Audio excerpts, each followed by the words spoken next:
किस सिचुएशन में हो, जस्ट बी हैप्पी, सब अच्छा होगा। वो इमोशनल बॉन्ड जब आपका जुड़ेगा ना, ऑटोमेटिकली आप उसके लिए स्टेप्स लेना शुरू कर देंगे। ये आपको एक्सटर्नल मोटिवेशन की जो ज़रूरत होती है उसको ख़त्म कर देता है। आज मैं 3 ऐसे तरीके आपको बताऊंगी जिसकी मदद से आप अगर स्टक फील कर रहे हैं कि आप पूरा प्लान बना लिया है, आपने हर तरह की प्रिपरेशन कर ली है अपने गोल्स को अचीव करने के लिए, बट आप स्टार्ट नहीं कर पा रहे, तो ये 3 तरीके आपको हेल्प करेंगे आपका पहला स्टेप लेने में। सो पूरे वीडियो को ध्यान से देखिएगा बिकॉज ये वीडियो आपके लिए बहुत ज़्यादा यूजफुल होने वाला है।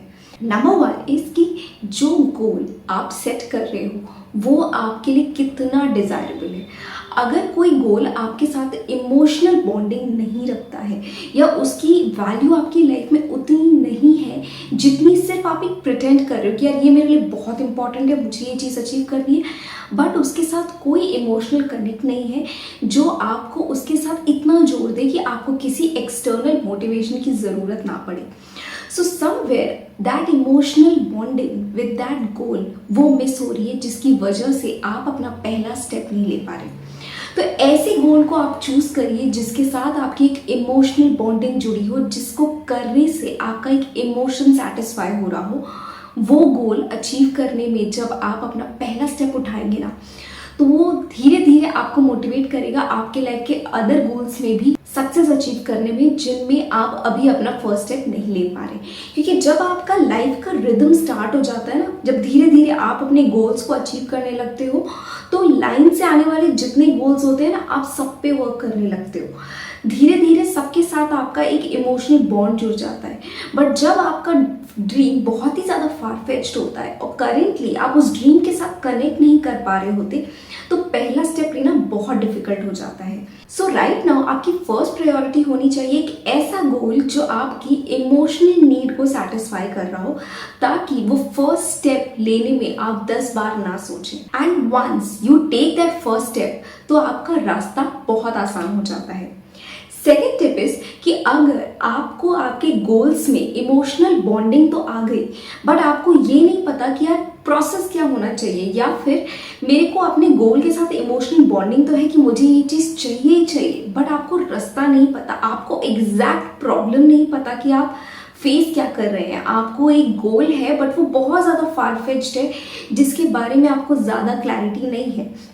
फॉर एग्जाम्पल, अगर हमने जैसे प्रीवियस वीडियो में बैंक के एग्जाम की बात करी, तो आपका एक इमोशनल बॉन्ड तो उसके साथ है कि यार मेरे को ये पेपर क्वालिफाई करना है, बिकॉज मेरे को अपनी फैमिली को सपोर्ट करना है, अपने पेरेंट्स को सपोर्ट करना है, अपने सिबलिंग्स को सपोर्ट करना है, खुद की ज़रूरतें हैं, खुद की लाइफस्टाइल है जो आप मैनिफेस्ट करना चाहते हो, और ये जॉब आपके लिए सबसे ज़्यादा इंपॉर्टेंट रोल प्ले करती है and you want to have it.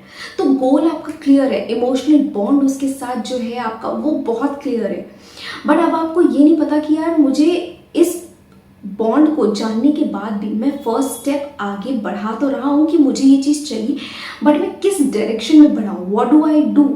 तो यहाँ पर आपको अपने गोल्स को क्लियरली लिखना होगा, ताकि आपके पास एक क्लियर सेट हो इस बात का कि आपका गोल किन किन कंपोनेंट से मिलके बनता है और वो कंपोनेंट्स आप कैसे अचीव कर सकते हो।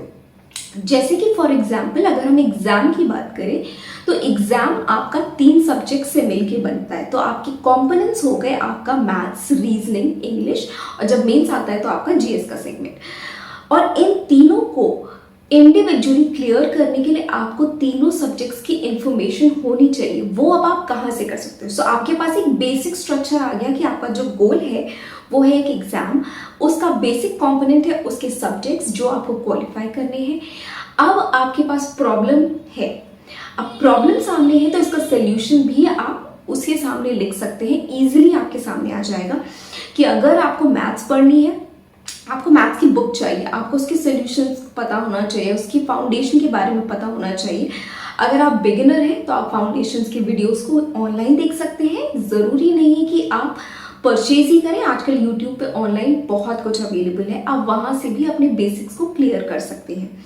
बारी आती है इंग्लिश की, तो वो भी आपको इंग्लिश अवेलेबल होती है यूट्यूब पे, वहाँ से आप बेसिक कंटेंट को ले सकते हैं, इंग्लिश को समझ सकते हैं। Same goes with the reasoning. ये करने के बाद जब आपके पास बेसिक फाउंडेशन होती है कि ये सब्जेक्ट्स आपको समझने कहाँ से, so now the next problem is कि आपने पहला जो पड़ाव था वो पूरा कर लिया कि आपने एक बेसिक कंटेंट जो था वो आपने जान लिया, उसको पढ़ना कहाँ से है वो आपने जान लिया। फिर आप इस एग्जाम के लिए क्या चीज सबसे ज्यादा जरूरी होती है क्वालिफाई करना, वो है स्पीड। तो आपने स्पीड के लिए मॉक टेस्ट का अरेंजमेंट किया, तो आपका जो गोल था उस पर आप स्टेप बाय स्टेप आगे बढ़ रहे हो।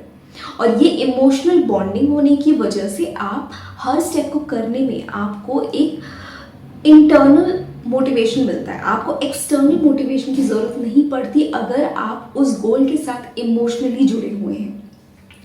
जब आप स्पीड को क्रॉस करते हैं, जब आपका स्पीड का जो पड़ाव है कि आप कैसे स्पीड बढ़ा रहे हो, आपने मॉक टेस्ट देना शुरू किया, आपने अपनी स्पीड को बढ़ाया, ये आपका नेक्स्ट पड़ाव था जो पूरा हो गया। थर्ड पड़ाव है कि आपको ये जानना कि यार बैंक्स के एग्जाम्स कब आने वाले हैं, उनके फॉर्म्स आपको भरने हैं, उनकी आपको टाइमलाइन पता होनी चाहिए, उसके हिसाब से आप अपनी स्ट्रैटेजीज को डिजाइन करना चाहिए ताकि राइट टाइम तक जब आप अपना पेपर दें आपके सारे स्टेप्स क्लियर हो चुके हों और आप उस पेपर को देने के लिए 100% रेडी हों। Now the third and the most important thing is be happy.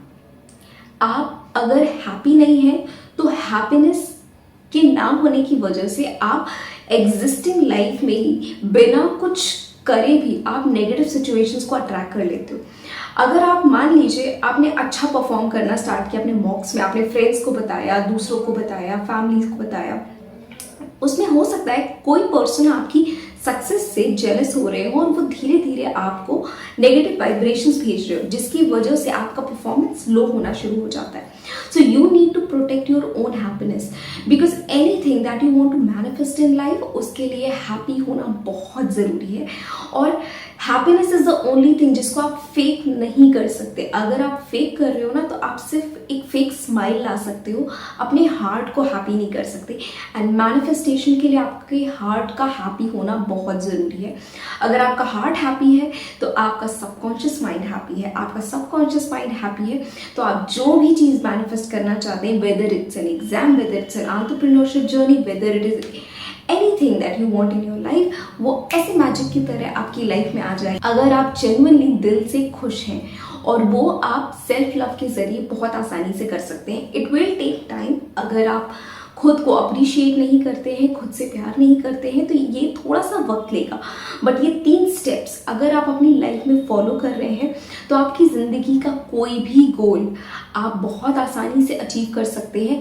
सिर्फ उस गोल के लिए आपको एक इमोशनल बॉन्डिंग बढ़ानी होगी कि वो गोल आपके लिए ज़रूरी आखिर क्यों है, आखिर क्यों पाना चाहते हैं आप उस ड्रीम को, आखिर वैसा क्यों बनना है आपको, वो पोजीशन क्यों चाहिए, वो स्टेटस क्यों चाहिए, वो जॉब क्यों चाहिए, वो आपका क्लियर होना चाहिए। वो इमोशनल बॉन्ड जब आपका जुड़ेगा ना ऑटोमेटिकली आप उसके लिए स्टेप्स लेना शुरू कर देंगे। ये आपको एक्सटर्नल मोटिवेशन की जो ज़रूरत होती है उसको ख़त्म कर देता है।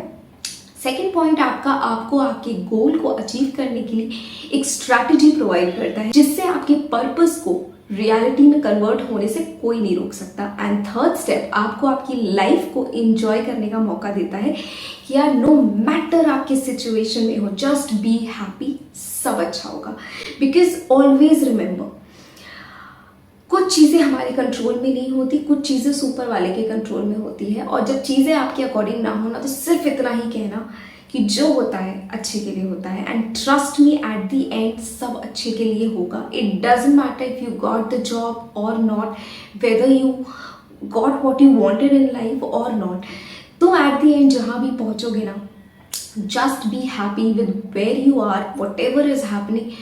बस इस बात को हमेशा ध्यान रखो कि जो भी होता है वो हमेशा अच्छे के लिए होता है।